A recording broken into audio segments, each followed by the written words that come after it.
From the studios of the Optimism Institute, welcome to the Blue Sky Podcast.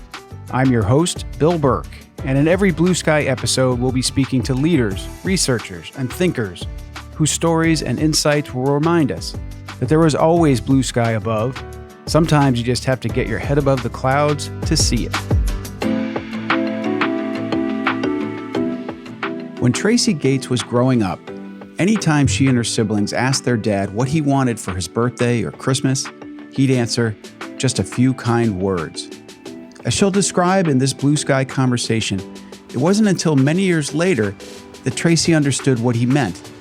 And it was the memory of her father's request that set her off on a mission of appreciation, and ultimately, the writing of her first book, The Power of a Few Kind Words.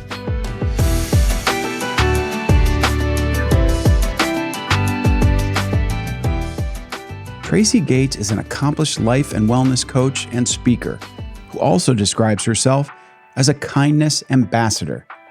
She's presented her workshop, A Few Kind Words, The Power of Writing Unexpected Letters of Appreciation, to audiences across the country, and was recently featured in Maria Shriver's Sunday paper. Tracey lists her delights as her family, friends, pets, chai latte, and gardening. And I would add here that her new book is also a delight, as was my time speaking with her. I hope you enjoy this Blue Sky conversation with Tracey Gates as much as I did. Tracey Gates, welcome to the Blue Sky Podcast. Thank you so much. I'm delighted to be here with you, Bill.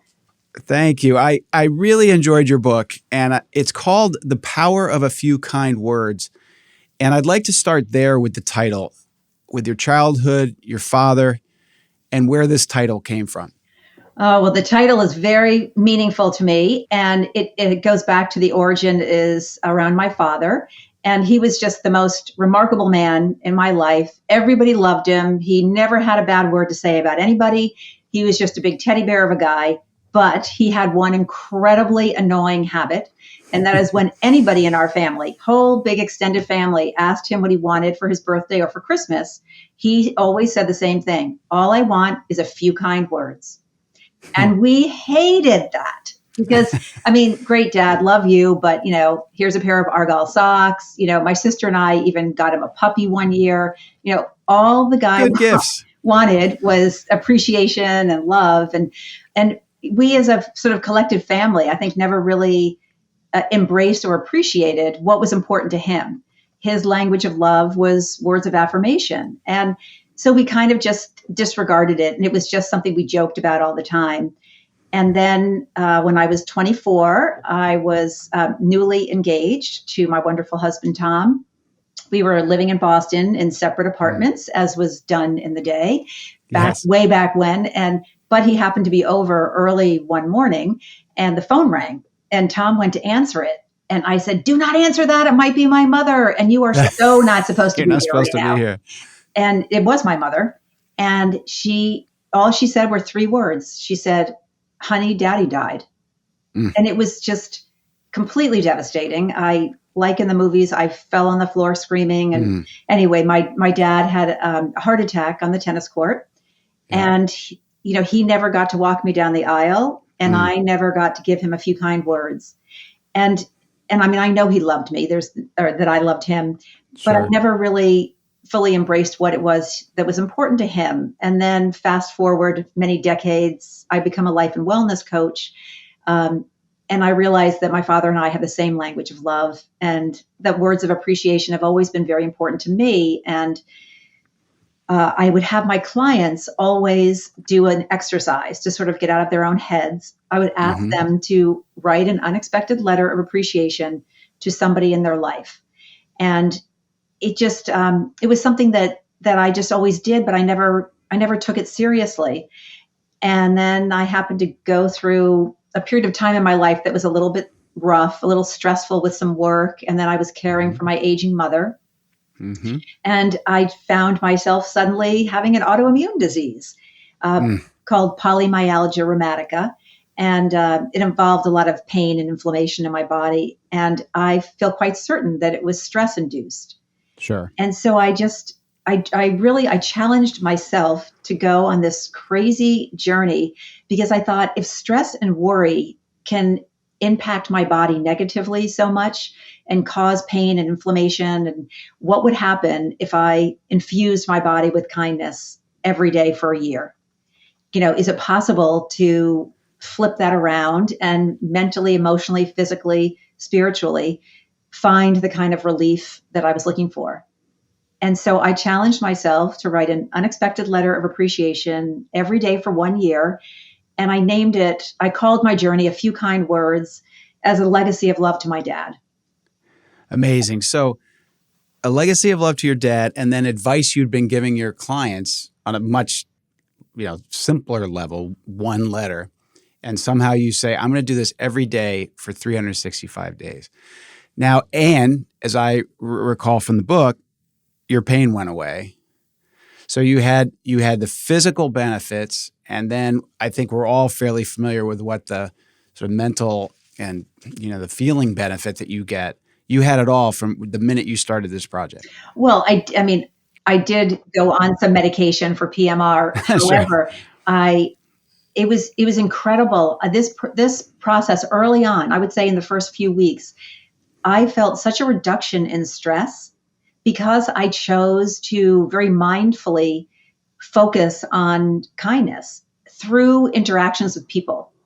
And when I started to just, look up from my phone, that godforsaken thing that we carry with us all the time, and I just started to very proactively interact with people. So, the people that the store clerk, the barista, the people you just bump into, I would, look them in the eye. How are you? How's your day? Just actually notice them.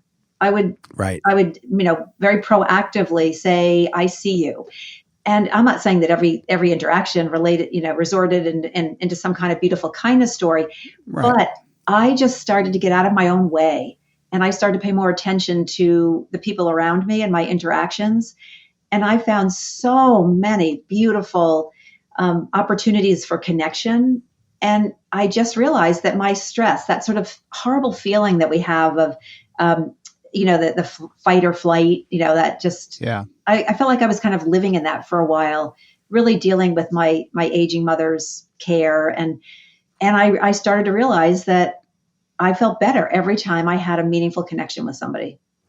And so these letters, one of the things you do very well in the book, I think, is that you anticipate when someone hears that you're going to write, or you challenge someone to write 365 letters to 365 different people. There are many objections that you hear. And one of the first probably is, I don't even know 365 people well enough to track down their address and by the way, and you emphasize handwrite and mail a letter. And so you talked about putting your phone down. You write in the book, stop scrolling and start strolling. So can you talk about how you sourced these 365 people so that you could write letters every single day? Yes. And that certainly is the question that I get all the time. Yeah. I'll start with, I knew right away who my first letter was going to be and who my last letter was going to be. My first letter was going to be to our brand new grandson, who was 2 weeks old. And my last letter was going to be to my father. I was going to write the letter that I felt like I should have given him, 33 years ago. But the 363 letters in between were just up for grabs. So I did start a list right away, and I wrote the obvious. So, your sort of intimate circle of family and friends, colleagues, neighbors, good acquaintances, people I volunteered with. So I had that list. And then I went back and I started to think, so who was I friends with in elementary school? What about high school? What about college? Who were those people that I really enjoyed, but I just didn't connect with anymore? And so, I developed a list, but I stopped making, I don't know, my list was maybe at 100 or something like that. Yeah. And then it was just a day by day thing. I would go to a meeting and then I'd see Bill and I go, oh, wow, I've always really enjoyed Bill. I'm going to just ask how he's doing, and I sort of, I made a concerted effort, or I would just be somewhere and see somebody I hadn't seen in a long time and say, oh my gosh, Heidi, I haven't seen her in so long, and it would bring Yeah. up memories. And so there was that. But then there was the most fun group, which were the people I didn't know and Right. had an interaction with. And so they made up a good portion of the list also. That was the barista at the coffee shop, the woman who ran the jury room, the guy who spent 2 hours with me at Best Buy, helping me with my phone. And I always say my husband is the one who should have written him a letter because he saved him all that time and tech support.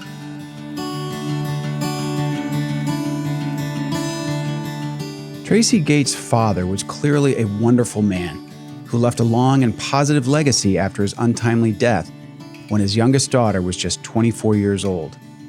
It's great to see how Tracey channeled memories of her father into a coaching practice of asking her clients to write letters of appreciation. And even better, when she decides to take on that challenge herself in a big way. There's so many benefits of this practice described here. Just lifting up our heads from our phones to look for reasons to be grateful is a great start.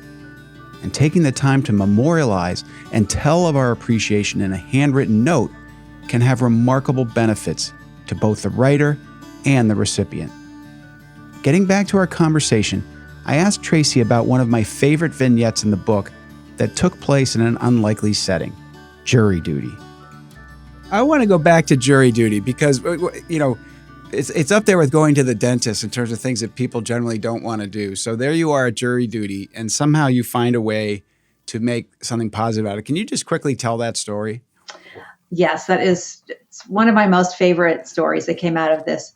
When you get sent a jury duty notice, there's a barcode on it, and you have to bring it with you to jury duty, and they scan you in when you get there. And so I arrived to the courthouse, and along with 150, 200 people, we're all standing in line, and we have to be scanned in by one of two ladies sitting at the desk. And everyone's just got their faces in their phone, or no one's interacting. There's just this overall energy, a low energy feeling, I would say. And I get up to the desk and I hand the woman my paper, and she scans me in, and then she looks at me right in the eye and she says, "Good morning, Tracey. We're so happy to have you here. Please take a seat wherever you want. When everyone's checked in, we'll tell you how the day is going to flow." And it just struck me that somebody addressed me by name, for starters, and that she made eye contact and that she just seemed very friendly. So I sat in the front of the room and I watched these two women as they checked in everybody. And they did this for every single person. And I was just struck by a level of joy for their job almost. And so when everyone was settled, one of the women stood up and she, gave us the lay of the land, and she was absolutely hysterical. I found myself laughing. And again, I'm in the courthouse, not expecting any kind of form of humor. And, she had said, when you check out or when you get kicked off your jury, you have to come back in the next day or whenever it is and scan out. Otherwise you'll get arrested. And she just was, anyway, she was delightful. And she also appreciated all of us very much for the fact that we have to give up our time. And she addressed, that this is a burden for a lot of people. So anyway, she was delightful. And at the end, she said she'd been doing this job for 28 years. Oh. And I was really struck by that, because here was somebody who was doing a job that you and I might say was a job that you just do by rote, same thing every day, Groundhog Day over and over. And she was exuding joy. So in that, I was maybe a month into writing my letter a day. And I thought, I'm having these kind thoughts about this woman. She's going to get my letter. So when she wasn't looking, I asked the other woman what her name was, Miss Davis. Yep. And then I just wrote her a note and, sort of saying the things I just said to you. And then I was called for my jury. Again, she was not at her desk, and I just left the letter on her desk. So the next day I get dismissed from my jury, and I don't want to be arrested. So I go back in to check out. Yeah. The two women are sitting there. She's busy with someone else. I check out with the other woman. She scans my name in and she says, "Wait a minute." And then she literally taps Miss Davis on the shoulder. And Miss Davis turned around and she looked at me and she said, with her finger, she said, "Come here." And so now it's the next day. There's 200 new people sitting in the room. She walks around to the front of the desk and she gives me a pre-COVID 30-second hug that I will remember for the rest of my life. And she said, nobody, in all of my years has ever done this for me before. She said, I took your letter home and I read it to my family at the dinner table. And then she said something that, again, has just touched my heart. She said, you made not only my day, but my week, my month, and my year. And I left that courthouse like I had just received the greatest gift of my life. Incredible. And, all I could think of was what a missed opportunity this would have been if I had the kind thought and then I didn't share it. Right. So it was amazing. And then the story goes on. I told the story to so many different workshops that I just decided I needed to reach out to her again when I was writing the book. And I thought, it's 3 years later. I have no idea if it was as meaningful really to her as I thought it was. And so I spent a whole day trying to navigate the Mercer County Courthouse website, and I left messages and I left my contact information, and the phone rings. I answer it. And this woman doesn't even say her name. She says, I hear you're looking for me. And This is Miss Davis. And I'm telling you, it was like a shot of joy into my bloodstream. And we had the most joyful conversation. And I said, do you remember me? And she said, do I remember you? She said, you are one of the kindest people I've ever met. And when I was told, when COVID happened, and I was told to take home everything that's important to me because we don't know how long we're going to be shut down, I took your letter home, and it now hangs on my family room wall with the pictures of my grandchildren. Incredible. And there's so many things to like about that story. One is, it seems to me, if you'd done this, if you had jury duty 6 months prior, you might have appreciated her, but you certainly wouldn't have written her a letter. That's right. You sort of were opening yourself to those opportunities. And then I'm guessing, you tell me, but it probably took you a minute to write the letter, 2 minutes, maybe 5, maybe 10. You had to get her name and those sorts of things. Point is, though, the bang for the buck in terms of the time you put into that, what it did for her is just incredible. I'm so glad that you mentioned that, Bill, because the thing that became so evident to me as I went through this process is this is not heavy lifting. So we've already had the kind thought, right? Most times. So just capture it in writing. Write it on a Post-it note, write it on a napkin, write it on the back of a receipt, write it on your monogram stationery. It does not matter. It can be one sentence, it can be 2 pages long. Yep. It's the fact that you are taking the time to let somebody know that you see them and that they matter. And that is what leaves people, frankly, speechless, in tears, saving the letter. It's not that I am, a terrific writer. It's simply that I took the time to write. So, okay, objection number 1, how would I find the people? You've addressed that. You also talk in the book, and I could feel this, especially maybe even more with people that you know, is it's going to feel awkward. It's going to feel kind of goofy. They're going to wonder why they're getting it. Can you address that? Yes. Okay. So that's an absolute, that's an objection that I heard a lot. And so I tell people, you need to just give it a try. You have to get over it, because flip it around. If you go to your mailbox and amongst the bills and the circulars, you find a handwritten letter, and it's not your birthday and it's not a holiday, and you open it up, and Bill has taken the time to just say, hey, you crossed my mind today, and I just wanted you to know how much I appreciate the way you run your meetings, or whatever it is. Yep. I think it's the rare person who is going to say, wait a minute, what does Bill want? Why did you write this? Yeah. My experience from hearing back from hundreds of people is that it's the warmth of the gesture that really stops people. So the recipient is going to be fine. It's the letter writer has to get past feeling awkward. And I think it's, I really just tell people, if you have the kind thought and it's authentic, then send it out. How the person receives it is up to them. But if you know that you are writing an authentic letter, then you send it out, because I never, ever heard anything negative about my letters. Maybe somebody had a strange thought, but I'll tell you what I heard all the time is, I'm saving this letter. I'm never throwing this letter out. You were hearing tears. This is the greatest thing. Framed, put with their last will and testament so the kids would see it. I mean, just one thing after Completely. And another. my favorite is an older friend of mine who wrote it, and she said, I want my ancestors to find this and read how fabulous I am.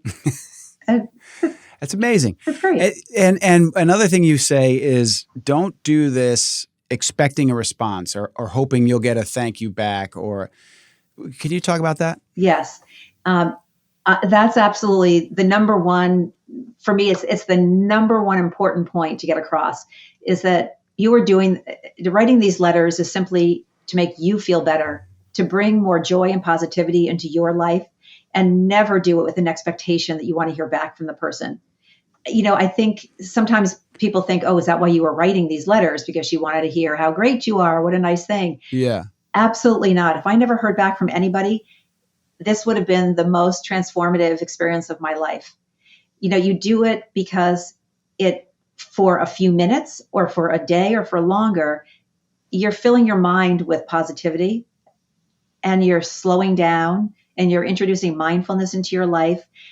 And you're just doing what I think we are put here on this earth to do. And that is to share a kindness. And if you're expecting to get something out of it, it dilutes the beauty of the gift. This one was helpful for me, this point, because I'm terrible sometimes. And the example I thought of as I was reading your book was when I'm in traffic and someone's trying to cut in and I let them in, I want the wave. Right? No. And to the point where, so I think I'm being nice, but then I want the wave. And I swear there were times when if I didn't get the wave, I wanted to rear end them. So I go from feeling good to doing this nice thing, and then I don't get the wave. It doesn't matter if you get the wave. You're human. You just let them in. Maybe they waved and you missed it or whatever. Just let them in. Exactly. Because here's the other point that is so, so critical in this process is that rarely do we really know what is going on in somebody's life.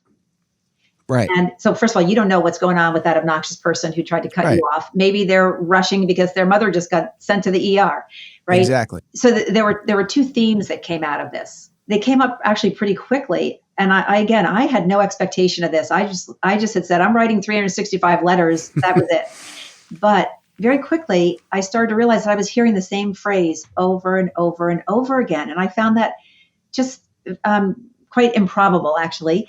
And it got to be that there were 150 times at least that I heard what Miss Davis said, you made my day. And I thought, wow, it made my day before it made their day. And I think that's really the beauty of this is I didn't think it would be that powerful. To me, I just want someone to know I had a nice thought about them. And it changed the energy around people's day.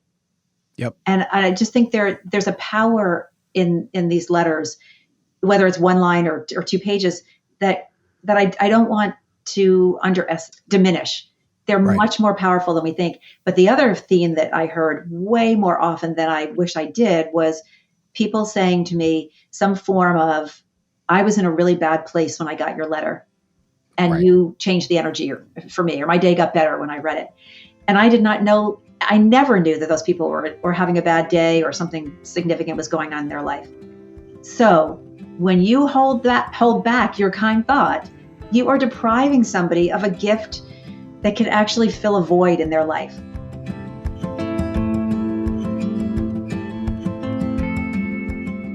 I wanted Tracey to elaborate on the jury duty story for a couple of reasons. First, it shows that when you're openly looking for reasons to be grateful, they can pop up in unlikely places. It also beautifully illustrates the remarkable and lasting impact that these short exercises in appreciation can have on the person being recognized. For nearly 3 decades, Miss Davis had worked in what could be a less than inspiring job, and yet she made the most of it with kind, positive interactions with everyone she encountered. Finding out that Tracey's letter was one of the few items she brought home from her office during the pandemic tells you all you need to know about the impact it had on her. Now, back to my blue sky conversation with Tracey Gates. So let's talk about the actual act of writing these. One thing you're adamant about is that these are handwritten on paper. These are not texts. These are not emails. Why is that so important? Well, the saying that we all know, that handwritten notes are a lost art. I Yes. completely disagree, because they don't happen as often, but there is something that is so delicious about a handwritten note. And first of all, you just don't throw it away. Right. It doesn't get lost in the cloud. I mean, if somebody is writing you something that says something nice about you, it's pretty hard to put that in the recycling bin. Right. And also, there's something that's really beautiful about the physical art of handwriting. It slows you down. You find your Yes. pen, you find the paper, Yes. and it's to me, it became a little bit of a part of my mindfulness practice. Is I'm Yep. thinking about writing the words instead of just Yep. punching them out on a keyboard.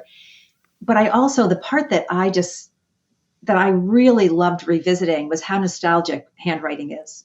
Yes. So, I mean, I bet that you can conjure up the handwriting of your parents, of your Completely. siblings, of your, best friend in high school, right? Completely. And if you see an envelope in the mailbox and you recognize the handwriting, you just Right. get a little like, there's a swell of, whoa, I can't wait to open that up. And so I think there's a lasting power, but also that I will add, it's writing I put my gratitude into that actual piece of paper. And then you're going to hold that actual piece of paper that's filled with my gratitude. And that's meaningful to me, as opposed to Yes. getting lost in the cloud.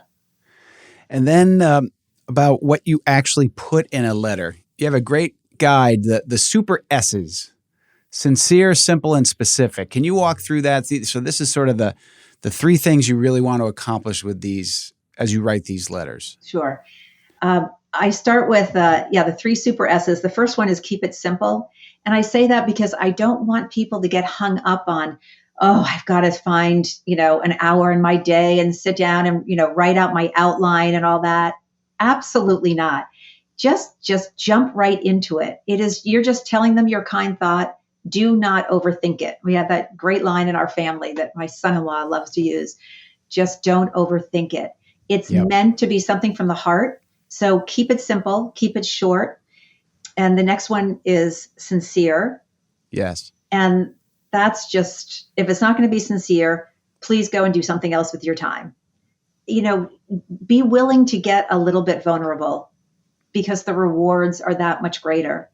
When you can tell somebody very, very sincerely and authentically why you appreciate them, respect them, admire them, love them, whatever it is, that's the special sauce. Yep. And then be specific. Okay, this is not a, dear Bill, I appreciate you, fondly, Tracey. No. Right. If you're going to take the time, you must give at least one specific reason why you appreciate them. That's truly what makes them save the letter. They know you're paying attention. They know there was a memory or something. And when I say memories too, one of the things you said that I think is really helpful, especially as you try to think of how you ever come up with this many people, is it's never too late. It's never too late. And I can't remember if it was you who did it or a friend, but like finding it was finding the grade school teacher, or finding that, drama coach that you worked with in high school, or someone. And I was thinking about, as I was trying to come up with my list, I think, oh gosh, are they even still alive? And then, because when you're 12, a 30-year-old looks like that, you think they're 80, but then it's like, wait a second, no, they're probably still alive. I could probably find them, and they don't hear much from. So can you talk about it's never too late, and maybe some examples of finding people you hadn't reached out to in years? Absolutely. But before I do that, I'm going to go back to one other thing about writing the letter, if that's okay. This is something that is important to me. I think it separates the letter from a lot of other letters, but not everyone is comfortable with this. I never, ever, ever use the word thank you in my letter. It is a letter of appreciation. It is not a thank you letter. And thank you letters have a real place in this world. I am not saying don't send thank you letters when they are appropriate. Right. But a thank you to me is more of an expression of gratitude, but an appreciation is a deep feeling of gratitude. Yes. And it makes you think a little differently. If you're just saying, thank you so much for the kindness that you showed me. We say that by rote a lot of times. We just say thank you. Yes. But an appreciation is something that is very specific and more unique, I would say. Yes. So I just encourage people to try to not use the word thank you and see how it goes. Yes. Okay, so talking about... It's never too late. Well, it is never too late, for sure. And I have a couple of anecdotes about that. But so one I tell in the story is about Jess, who had a favorite third and fourth grade teacher. And she's now in her 50s. I mean, my friend, not the teacher. Yes. And she decided that she'd always, this teacher held a special place in her heart. And she decided to track down the teacher. And she found out that they're still living in the same town. And she wrote a letter, and she went over, hand delivered it to the woman, who unfortunately was not home. So she left it there. And then she, with her contact information, and then the teacher called her. And she said they both were just crying on the phone. It was just this beautiful connection. And the teacher, who is now in her 80s, said, she said, I can't remember anybody else doing this. And I've been retired for, decades. And you've just brought back so much meaning into my life and reminded me that what I've done is so important. And I will say that last night I was lucky enough to be invited to lead a workshop at an organization. And somebody shared a story that their father had passed away, and somebody who had been their mailman 30 years ago for the family found the obituary. And this person was so fond of the family 30 years ago. And he wrote a letter, the mailman wrote a letter and sent it to the funeral home, because didn't know the address of the daughters who, were surviving the father. And the funeral home got it to the daughters, and they have reconnected with their mailman from 30 years ago. Right. I mean, come on. That is just joyful. Nothing better. Joyful. You mentioned that the 365th letter you were going to write was to your father, long deceased. Can you talk about that? Yes. And that was, I guess one of the most powerful experiences I've ever had in my life. So I knew all year that I would be writing it on that day. I didn't write a draft earlier. I mean, I really deliberately set it aside, and I wrote it that day, and I got a picture of my dad and put it at the table, and I wrote it, and it was I felt super connected to him. I mean, this whole year of writing brought me so much closer to my dad. So I wrote the letter, and then I had thought all year long that I'm going to read it in the woods behind my house. We're lucky enough to have some conservation land behind us, and there's some woods, and there's a lake, and then there's woods. And I had found a fallen log that I was going to sit on and read the letter. And so it was in February. I bundle up. It's a beautiful day, an absolute bluebird sky day. I walk out there. I get to the lake, and it's absolutely breathtakingly beautiful for some reason. And it's like a painting. There's not a breath of wind. And I just decide, I have this feeling I have to read my letter here. And so I read the letter out loud, first checking to make sure nobody else was walking by and see a crazy lady reading to nobody. I read the letter out loud. And the very instant I said the last word, the most enormous gust of wind came up. It was a swirling wind. And I have to say it was a swirling wind because I felt it wrapping around and around and around me. And it was so strong that I literally had to take a step back so that I didn't fall over. My hair's blowing in my face. And then it stopped again. And it went to absolute stillness. And there is nobody who could ever tell me that was not a bear hug from my dad. Amazing. It was insane. I mean, it was, I just know that it was a connection with him, and I'll keep that, locked in that special place in my heart forever. And I'm not saying that everyone's going to get a wind hug, but I'm saying that there's something incredibly beautiful about connecting with someone who is important to you, whether they are still with you or whether they have passed away. And for me, it was 3 decades later. And it was, I felt a connection that I treasure. Amazing. I had an experience. My father had a long, slow decline with dementia before he passed. And he got to the point where he wasn't really talking. And, he would look you in the eye, but he wouldn't say anything. And I was talking to a friend. I said, Really wish I could have that one more conversation with my dad. It's too bad. It's too late. It's too late. And my friend said, why don't you do it anyway? And so, not a written letter, but I sat next to his hospital bed that was in the house. And I said, Dad, I just want you to know, I've always been so proud to be your son, and you're an amazing dad. And his eyes welled up. Oh, oh, So back to it's never too wow. late. That's, and that's another thing. And that people will say right to on your deathbed, one of the last senses to go is hearing. So while your book is emphasizing letter writing, in these cases too, Oh, it's that's never too beautiful. late. Thank you. Yeah. And I've always been grateful to that friend, Don, if you're listening, for giving me that advice.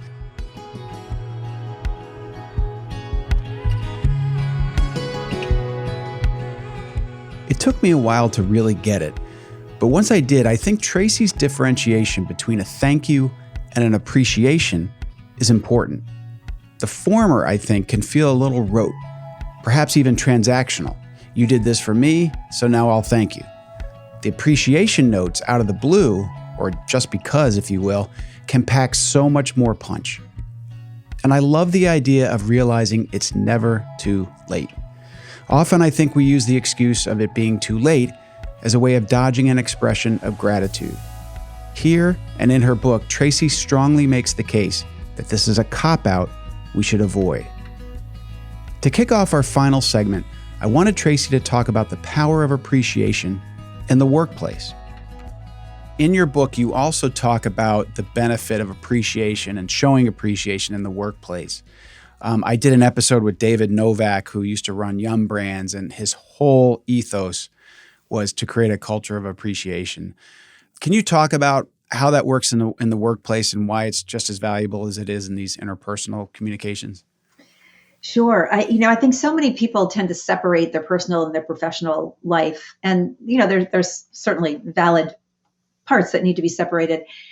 But I think we forget that we're all a bunch of humans, humankind, working together, and that we respond best when we are seen and heard and we are appreciated.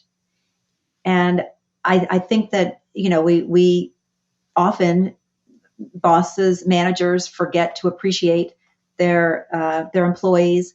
Colleagues don't appreciate one another because they're just going on to their next thing. I mean, I'm preaching to the choir here. That's sort of obvious.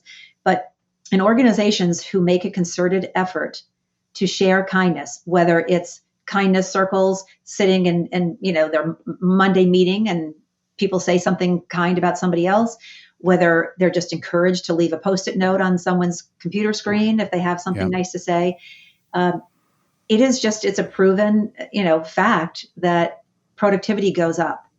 And to me, it's because collaboration goes up. When you know that somebody that you're working with appreciates you or is willing to listen to you and figure out how to get to common ground or how to work well together, there's just no question that your work environment improves, and productivity and collaboration are likely to improve as well. And I think it's also, when in doubt, show appreciation. When I was talking to David Novak, he said that there were studies that suggest that leaders in organizations will, I'm making this up, but it's directionally accurate. 70% of leaders say, I show significant appreciation. And then you ask their employees, and 30% say they feel appreciated, right? So there's a disconnect. And the leaders think that they're showing appreciation, but they're really not. Or if they are, it's not in an effective way.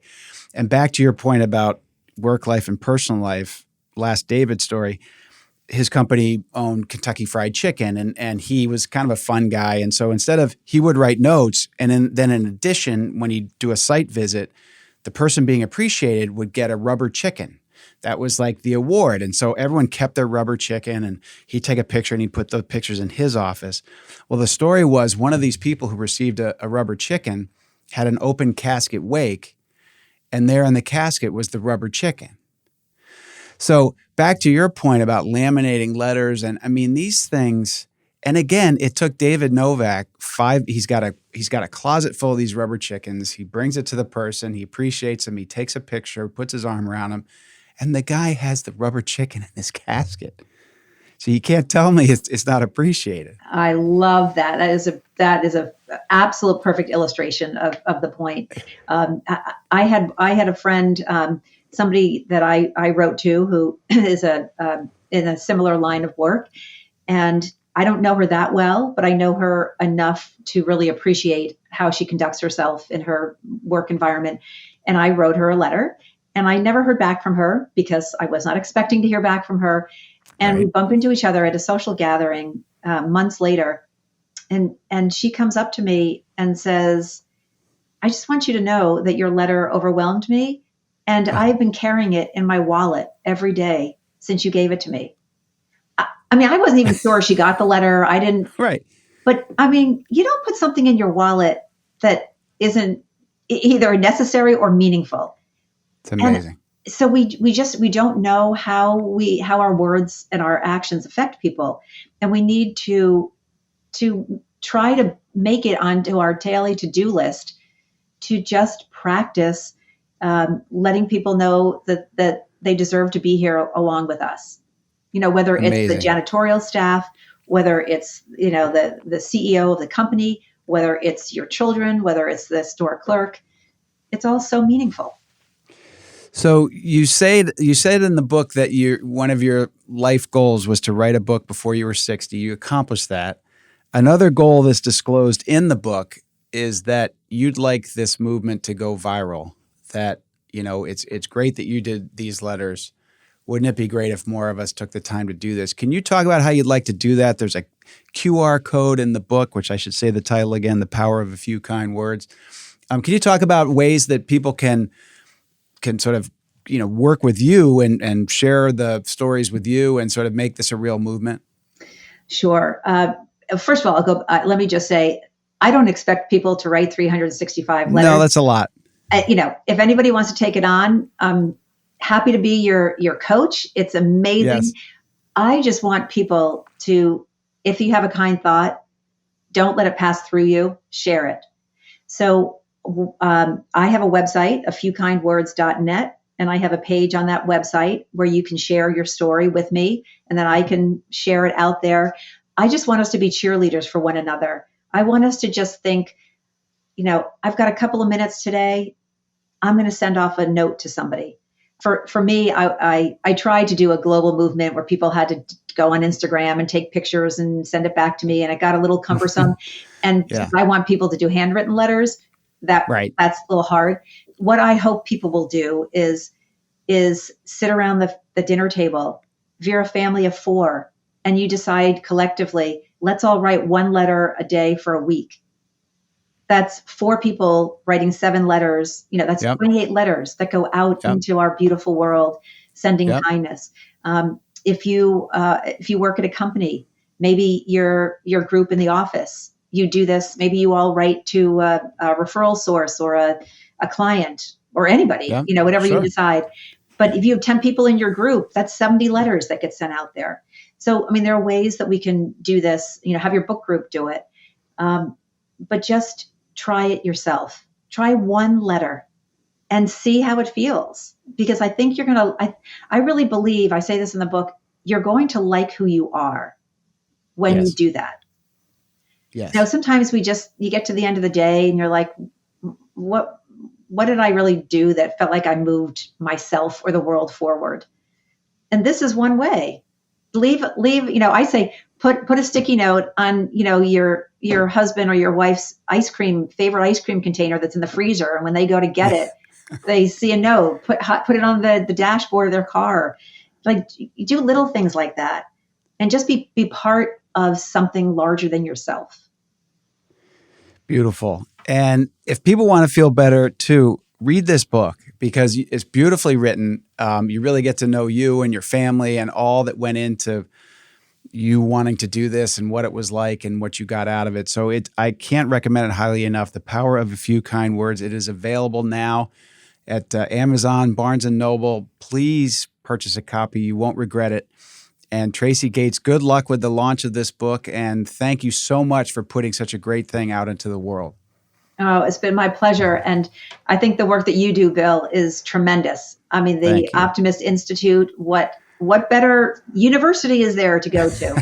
So thank you for all the good positivity that you put out into this world. I appreciate it. Thanks so much. Take care.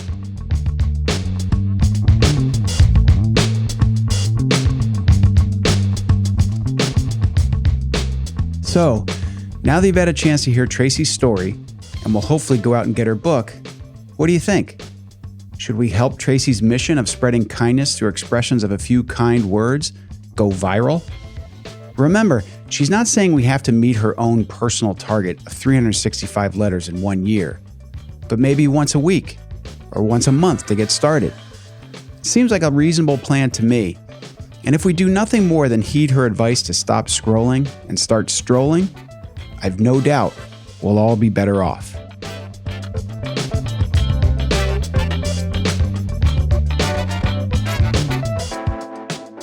I hope this Blue Sky episode with author Tracey Gates gave you something positive to think about in the face of all the tough news out there.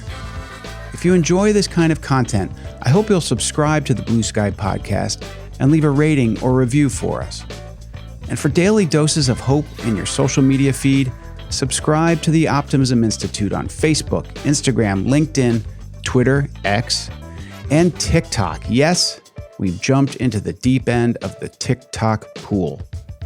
Until next time, I'm the founder of the Optimism Institute and host of Blue Sky, Bill Burke, and I thank you for listening.